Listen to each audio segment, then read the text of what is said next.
അരുൺ, നമുക്ക് കോളേജിലൊന്ന് പോകാം, എന്തെങ്കിലും അവിടെ നിന്ന് കിട്ടാതിരിക്കില്ല. അത് പറഞ്ഞ് സൂര്യ റൂമിൽ നിന്ന് പുറത്തേക്ക് ഇറങ്ങി. അവന് പിറകെ തന്നെ അരുണും ഇറങ്ങിയിരുന്നു. അങ്ങോട്ടുള്ള യാത്രയിൽ രണ്ടുപേര് സൈലന്റ് ആയിരുന്നു.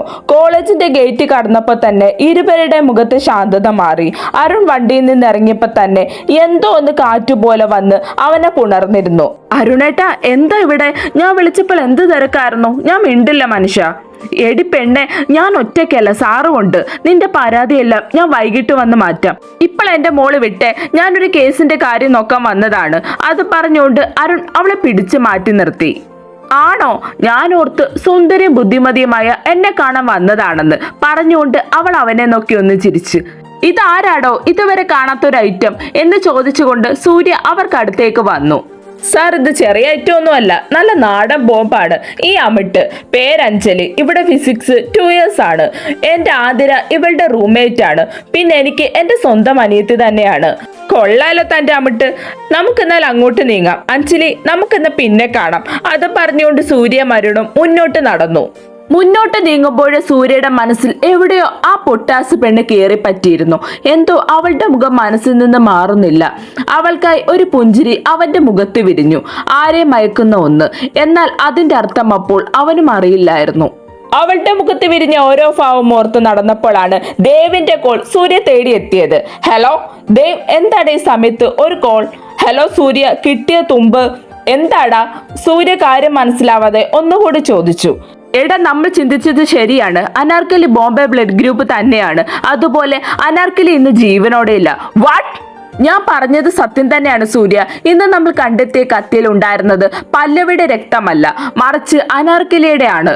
ഓക്കെ, നമുക്ക് വൈകുന്നേരം നേരിൽ കണ്ട് സംസാരിക്കാം. ഓക്കെ സൂര്യ. പിന്നെ നീ തന്ന ചെയിൻ, അതിൽ നിന്ന് കിട്ടിയ ഹെയർ സാമ്പിൾ, അത് ഒരു 22 വയസ്സുള്ള സ്ത്രീയുടേതാണ്. വീണ്ടും ഒരു പെണ്ണ്? യെസ്. ആ കോളേജിൽ വേറെ മിസ്സിംഗ് കേസ് ഉണ്ടെന്ന് കൂട്ടിക്കോ. ആകെ കുഴഞ്ഞു കിടക്കുന്ന ഒരു കേസാണിത്. ഓക്കെ ദേവ്, ഞാനിപ്പം നിൽക്കുന്നത് കോളേജിൽ തന്നെയാണ്. എടാ, പിന്നൊരു കാര്യമുണ്ട്. അനാർക്കലിയോട് മോശമായി പെരുമാറിയിട്ടുണ്ട് അവർ. അതും ഈ സംഭവം നടക്കുന്ന ഒരാഴ്ചക്കിടയിൽ ഇരുവരും അവർക്കെതിരെ തിരിഞ്ഞു തുടങ്ങിയപ്പോഴാണ് ഇരുവരുടെ മിസ്സിംഗ്. സൂര്യ അതുകൂടി ദേവനോട് പറഞ്ഞു. അപ്പോൾ നമ്മൾ വിചാരിച്ചതിനേക്കാൾ പ്രശ്നം വലുതാണ്. പിന്നെ വേറെ എന്തെങ്കിലും കിട്ടിയോ? ദേവ് ആകാംക്ഷയോടാണ് തിരക്കിയത്. ദേവ്, ഞാൻ വെക്കുക, പ്രിൻസിപ്പലിന്റെ റൂമിൽ ഒന്ന് തല കാണിക്കട്ടെ. അതും പറഞ്ഞ് ഫോൺ കട്ട് ചെയ്ത് പോക്കറ്റിലേക്ക് ഇട്ടുകൊണ്ട് അവൻ പ്രിൻസിപ്പൽ രാമകൃഷ്ണന്റെ റൂമിന്റെ ഡോറിന്റെ ഹാൻഡിൽ പിടിച്ചു തിരിച്ചു. ഹലോ സാർ, നമസ്കാരം. സാർ കയറിയിരിക്കെ. പ്രിൻസിപ്പൽ ബഹുമാനത്തോടെ തന്നെ ഇരുവരെയും അകത്തേക്ക് വിളിച്ചു. സാർ, ഞാൻ വന്നത് അസിസ്റ്റന്റ് പ്രൊഫസർ അനാർക്കലിയുടെ മിസ്സിംഗ് കേസിന്റെ കാര്യം അന്വേഷിക്കാനാണ്. സാർ എന്താ പറയുന്നത്? മിസ്സിംഗ് കേസോ? അതിന് മിസ് കുറച്ച് ദിവസമായി ലീവാണ്. ലാസ്റ്റ് മെയിൽ വന്നത് അവർ 6 മാസത്തേക്ക് ലീവ് വേണം എന്നാവശ്യപ്പെട്ടാണ്. എന്താ പെട്ടെന്നൊരു ലോങ് ലീവ്? അതിനെക്കുറിച്ച് ഒന്നും പറഞ്ഞില്ലേ? അരുൺ ആയിരുന്നു ആ ചോദ്യം ചോദിച്ചത്. എന്റെ പൊന്ന് സാറേ, ഒരു പ്രത്യേക സ്വഭാവമാണ് അവർക്ക്. ആരോടും ഒരു കാര്യവുമില്ലാതെ തട്ടിക്കയറും. ഒരു വഴക്കാളിയാണ്. അതുകൊണ്ട് ഞാൻ കൂടുതലൊന്നും ചോദിക്കാൻ പോയില്ല. തന്റെ ഭാഗം ന്യായീകരിച്ചു പ്രിൻസിപ്പൽ. ഓക്കെ, എങ്ങനെയാണ് അവരുടെ ഒരു നേച്ചർ? കുട്ടികളുടെ അടുത്ത് അതാണല്ലോ നമുക്കിപ്പോൾ ആവശ്യം. എന്റെ സാറേ, എപ്പോഴും എന്തെങ്കിലും പ്രശ്നം കൊണ്ടുവരും. പിള്ളേരെക്കാട്ടും തലവേദനയാണ് ടീച്ചർ. ഓഹോ, അത്രയ്ക്ക് വലിയ പ്രശ്നക്കാരിയായിരുന്നു അവർ. അപ്പോൾ അവസാനം എന്തായിരുന്നു പ്രശ്നം? അരുൺ വിടാൻ ഭാവമില്ല. വീണ്ടും വീണ്ടും കുത്തി ചോദിച്ചുകൊണ്ടിരുന്നു. അത് ഏതോ 2 കുട്ടികൾ റാങ്ക് ചെയ്തെന്ന് പറഞ്ഞായിരുന്നു. അത് ഞാൻ ഒത്തുതീർപ്പാക്കി. എങ്കിലും മിസ് അതിലൊന്നും തൃപ്തയല്ലായിരുന്നു. അവരുടെ വാശി അല്ലാതെന്താ.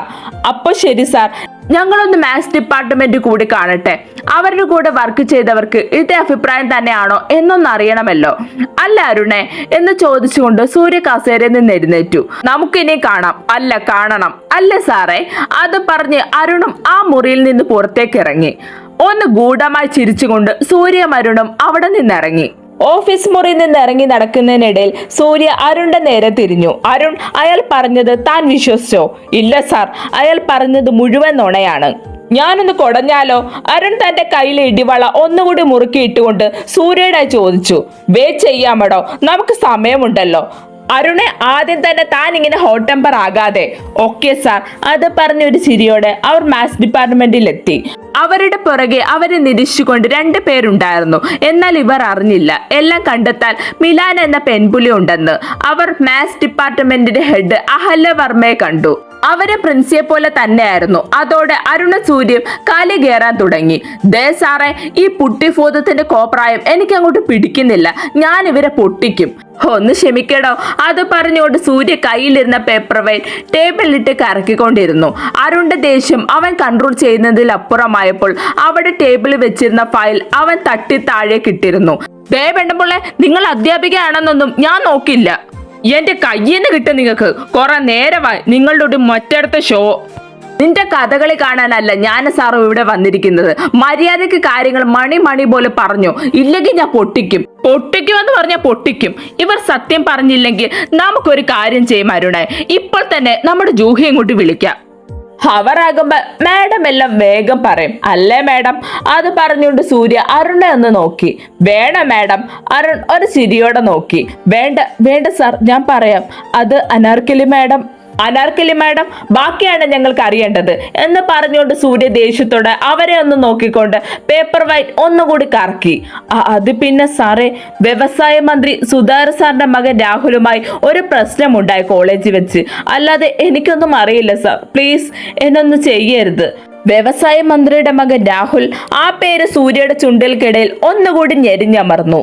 സാറ് സത്യമായിട്ട് ഇതിൽ കൂടുതലൊന്നും എനിക്കറിയില്ല. എന്നൊന്നും ചെയ്യല്ല സാർ. ഞാനൊന്നും ചെയ്യില്ല, അല്ലേ അരുണേ? പിന്നെ മാഡം പറഞ്ഞതിൽ എനിക്ക് എന്തെങ്കിലും സംശയം തോന്നിയാൽ ഞാൻ പിന്നെയും ഒരു വരവങ്ങ് വരും. ആ വരവ് മാഡത്തിനൊട്ടും നല്ലതായിരിക്കില്ല. അതുകൊണ്ട് അതുവരെ മാഡം ഇവിടെ ഇരുന്നോ. അതുവരെ മാത്രം. ആ വാക്കുകളെ ഒളിഞ്ഞിരിക്കുന്ന ഗൗരവം ഈ തവണ അവർക്ക് വ്യക്തമായി. എന്നാ പിന്നെ ശരി മാഡം, ഇനി ഒരിക്കൽ കൂടി എന്നെ വരുത്താൻ ഇടവരുത്തരുത് പറഞ്ഞുകൊണ്ട് സൂര്യ കസേരയിൽ നിന്ന് എഴുന്നേറ്റു. അവന് പിറകെ തന്നെ അരുണും. അപ്പോൾ ഞാൻ സ്റ്റാഫ് റൂം വരെ ഒന്ന് പോയിട്ട് വരാം. അവർക്കും മാഡം പറഞ്ഞതൊക്കെ തന്നെയാണ് പറയാനുള്ളതെന്ന് ഒന്നറിയണമല്ലോ, അല്ലേ അരുൺ? എന്നാൽ ഇതെല്ലാം കേട്ട് അപ്പുറമുണ്ടായിരുന്ന ഒരാളെ വല്ലാത്ത ഭയം നിറഞ്ഞിരുന്നു. അവൻ അവിടെ നിന്നും തന്റെ ഡിപ്പാർട്ട്മെന്റിലേക്ക് നടന്നു. പിന്നെ ഫോൺ എടുത്ത് ഒരാളുടെ നമ്പറിലേക്ക് ഡയൽ ചെയ്തു. മറുവശത്ത് കോൾ അറ്റൻഡ് ചെയ്തപ്പോൾ തന്നെ, എടാ കോപ്പെ രാഹുലെ, നീ എവിടെ പോയി കിടക്കുവാ? മര്യാദയ്ക്ക് ക്ലാസിന്റെ മുന്നിലേക്ക് വരാൻ നോക്ക്. എന്നതാടാ കിച്ചു നീ ഇങ്ങനെ കിടന്ന് തുള്ളുന്നത്? ഞാൻ ദേ ഇപ്പൊ തന്നെ വരാം, ഒരു 5 മിനിറ്റ്. വേഗം വേണം, ഇവിടെ മനുഷ്യൻ തീ പിടിച്ച് നിൽക്കുക. അതും പറഞ്ഞ് അവൻ ഫോൺ കട്ട് ചെയ്തു. നിമിഷ നേരം കൊണ്ട് തന്നെ മുകളിലത്തെ നിലയിൽ നിന്നും രാഹുൽ ഓടി കിഷോറിന്റെ അരികിലേക്ക് എത്തിയിരുന്നു. എന്താടാ കോപ്പെ, നീ മനുഷ്യന് സമാധാനം തരാതെ വിളിച്ചത്? എന്താ നിന്റെ പ്രശ്നം? അത് ചില്ലറയൊന്നുമല്ല. പൊന്നുമോൻ ഇങ്ങോട്ട് വന്നേ. അത് പറഞ്ഞുകൊണ്ട് അവനെ പിടിച്ചു വലിച്ച് കിച്ചു ആ ക്ലാസിന്റെ ഒരു മൂലയിലേക്ക് പോയിരുന്നു. എന്താടാ ചെറുക്ക, ഇത് കോളേജാണ്. നിന്റെ ആക്രാന്തത്തിന് ഒരു കുറവുമില്ലേ? എടാ കോപ്പെ, ആകെയല്ല കൈവിട്ട് നിൽക്കുമ്പോഴാ അസ്ഥാനത്ത് കയറി ഗോളടിക്കാൻ നോക്കിയാലുണ്ടല്ലോ, ഒരെണ്ണം ഞാനങ്ങ് തരും. ആ സൂര്യവംശി വന്നിട്ടുണ്ട് അനാർക്കലി മാഡത്തിന്റെ കേസ് പൊക്കിക്കൊണ്ട്. അയാൾ അടുത്തത് വരുന്നത് നമ്മുടെ അടുത്തേക്കാകും. ഇപ്പൊ തന്നെ അഹല്യ മാഡത്തിന്റെ അടുത്ത് കുടഞ്ഞിട്ടുണ്ട്. നീ എന്താണ് ഈ പറഞ്ഞു വരുന്നത്? കേട്ടിട്ട് മനുഷ്യനാകെ കിളി പോകുന്നു. ആണല്ലോ അല്ലേ? എന്നാൽ പൊന്നുമോ മര്യാദയ്ക്ക് അച്ഛനെ വിളിച്ച് കാര്യം പറയാൻ നോക്ക്. ഇത് നമ്മുടെ കൈ നിൽക്കത്തില്ല. ഓപ്പോസിറ്റ് ഉള്ളത് സൂര്യവംശിയാണ്. ശരിയടാ, നമുക്ക് ഇപ്പൊ തന്നെ വിളിക്കാം. അത് പറഞ്ഞുകൊണ്ട് രാഹുൽ തന്റെ പോക്കറ്റിൽ നിന്ന് കിടന്ന ഫോൺ എടുത്ത് അച്ഛന്റെ നമ്പറിലേക്ക് ഡയൽ ചെയ്തിരുന്നു. നിമിഷ നേരം കൊണ്ട് അച്ഛന്റെ കോൾ അറ്റൻഡായി കഴിഞ്ഞിരുന്നു. അച്ഛ, ഞാനാണ്. ഇവിടെ ചെറിയൊരു പ്രശ്നമുണ്ട്. മറ്റേ അനാർക്കലിയുടെ കേസും കുത്തിപ്പൊക്കിക്കൊണ്ട് സൂര്യവംശി കോളേജിൽ എത്തിയിട്ടുണ്ട്. നിന്നോടൊക്കെ സൂര്യവംശിയാണ് ഈ കേസ് അന്വേഷിക്കാൻ കോളേജിലോട്ട് വരുന്നതെന്ന് പറഞ്ഞപ്പോ തന്നെ ഞാൻ മര്യാദയ്ക്ക് ചോദിച്ചതാ, എന്ത് പൊല്ലാപ്പാണ് ഉണ്ടാക്കി വെച്ചതെന്ന്. അന്നേരം അവനൊന്നും അറിഞ്ഞിട്ടില്ല, ചെയ്തിട്ടുമില്ല. ഇനി സമയമാകുമ്പോ കിടന്ന് ഞാനൊന്നും പറയുന്നില്ല. അച്ഛ, ഞാൻ ഇനി കൂടുതലൊന്നും പറഞ്ഞ് അവിടെ നിൽക്കണ്ട. മര്യാദയ്ക്ക് കോളേജിൽ നിന്ന് ഇറങ്ങാൻ നോക്ക്. വീട്ടിലേക്ക് പോര്. ബാക്കി എന്താണെന്ന് വെച്ചാൽ ആലോചിച്ച് ചെയ്യാം. ഞാനൊന്ന് ജനാർദ്ദന്റെ വക്കീലിനെ വിളിക്കട്ടെ. ശരി അച്ഛ, ഞാൻ ഇറങ്ങുക. അച്ഛ, എന്താടാ? ഇനി കാര്യം എന്താണെന്ന് വെച്ചാൽ പറയാൻ നോക്ക്. മാധവൻ മാമയോട് ഒന്ന് വരാൻ പറയാമോ? അവനെ കണ്ടപ്പോൾ ഒരു വിറയൽ. ശരി. നീ ഇനി ഫ്രണ്ടിലൂടെ പോയി അവന്റെ വായിൽ വീഴാൻ നിൽക്കണ്ട. ബാക്ക് ഡോറിന്റെ അങ്ങോട്ട് വന്നേക്ക്. മാധവൻ അങ്ങോട്ട് വരും. തൽക്കാലം നിന്റെ ബൈക്ക് അവിടെ തന്നെ ഇരിക്കട്ടെ. ശരി അച്ഛ. ഡാ കിഷോറെ, ഞാൻ ഇറങ്ങുക. മാധവ മാമ വരും. നീയും ഇവിടെ കിടന്ന് കൂടുതൽ കറങ്ങണ്ട. വീട്ടിലേക്ക് വിട്ടോ. ബാക്കി വരുന്നത് എന്താണെന്ന് വെച്ചാൽ നോക്കിയിട്ട് ചെയ്യാം. അച്ഛൻ ജനാർദ്ദൻ അങ്കിളുടെ വീട്ടിലോട്ട് വരാൻ പറഞ്ഞിട്ടുണ്ട്. ഞാനൊന്ന് സംസാരിക്കട്ടെ, എന്നിട്ട് നിന്നെ വിളിക്കാം. പിന്നെ എന്തെങ്കിലും വിവരം കിട്ടുവാണെങ്കിൽ നീ വിളിച്ച് പറഞ്ഞേക്ക്. ശരി, നീ വിട്ടോ. ഒന്നും വരില്ല. നമുക്കറിയാലോ നമ്മളൊന്നും ചെയ്തിട്ടില്ലെന്ന്. പിന്നെ അന്ന് നമ്മൾ കണ്ട കാര്യം, അവരോട് തോന്നിയ ദേഷ്യത്തിൽ നമ്മൾ ആരോടും പറഞ്ഞില്ല. അത് മാത്രമേ നമ്മൾ ചെയ്തിട്ടുള്ളൂ. അതിൽ കൂടുതൽ ഒന്നുമില്ല. ആരോടും ഒന്നും പറയാൻ നിൽക്കണ്ട, നമുക്കതാണ് നല്ലത്. പിന്നെ ഒന്നുമില്ല, ഞാൻ ഇറങ്ങുക. അത്രയും പറഞ്ഞ് രാഹുൽ വേഗം തന്നെ ബാഗും എടുത്ത് കോളേജിന് പുറകു വശത്തുള്ള ഗേറ്റിനരികിലേക്ക് നടന്നു. പ്രധാന വാർത്തകൾ. മഹാരാജാസ് കോളേജിൽ നിന്നും വീണ്ടും ഒരു കൊലപാതക വാർത്ത പുറത്തു വന്നിരിക്കുന്നു. കിഷോർ സത്യ എന്ന PG സ്റ്റുഡന്റ് ആണ് മരിച്ച നില റെയിൽവേ ട്രാക്കിൽ നിന്ന് കിട്ടിയിരിക്കുന്നത്. നമ്മളോടൊപ്പം വ്യവസായ മന്ത്രി സുധാകർ സാറാണുള്ളത്. സാർ, ഈ കേസിനെ കുറിച്ച് എന്താണ് സാറിന് പറയാനുള്ളത്?